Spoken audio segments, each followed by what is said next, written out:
Samantala, dalawa ang patay sa isinagawang operasyon ng pulisya sa San Pedro, Laguna. Kabilang rito ay ang isang nagngangalang Alvin Comerciante na umano'y nagsusupply ng ilegal na droga sa ilang showbiz at diplomatic personalities. Ang kabuang detalye niyan, alamin natin mula sa aming kasamang si Waywaya Macalma live.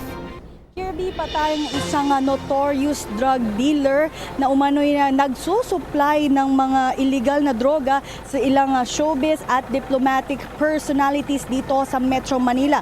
Maghahain sana ng search warrant ang mga operatiba ng PNP Anti-Illegal Drugs Group, PIDEA at Police Region 4A kay Alvin Comerciante o alias Verhel sa Block 1A, Lot 10 Jasmine Street, corner Adelina Avenue, Adelina Subdivision, San Pedro, Laguna. Ito po yung bahay na nakita natin sa likod ko. Ngunit ayon nga sa mga operatiba, nanlaban ito at nasawi si Comerciante kasama ng isa pang lalaking hindi pa nakikilala. Dalawa ang nasawi at 4 naman ang arestado. Isa sa mga arestado ay si Christine Padilla na nagtangkang tumakas nang ito'y tumalon sa bintana kanina.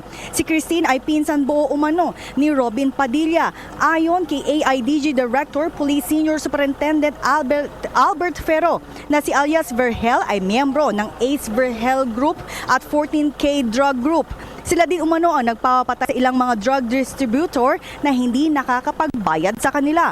Ang utos na ito ay nanggagaling pa mismo sa New Bilibid Prison. In short, isa siya sa mga hitman nga dito sa NCR. Nagsilbi sila ng search warrant kay Comerciante dahil sa kasong paglabag sa RA 10591 at RA 9165 kay Alvin Comerciante at Christine Padilla.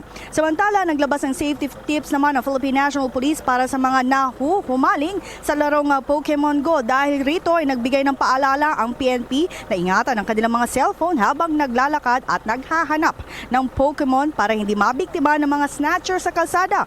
Maging alerto rin sa mga iba pang bit-bit na gamit tulad ng bag. Iwasan din pumunta sa mga lugar na madidilim at hindi ligtas. Huwag din anilang maglaro sila ng mga Pokemon Go kung nagmamaneho o tumatawid sa kalsada. Maging alerto din anila sa kapaligiran habang naghahanap ng Pokemon. At higit sa lahat, payo ng PNP ay mas mainam na maglaro ng Pokemon Go kung may kasama. At mula rito sa San Pedro, Laguna, ako si Waywaya Macalma para sa PTV News. Maraming salamat sa iyo, Waywaya Macalma. Ako po si Cathy San Gabriel. Subscribe na sa PTV YouTube channel.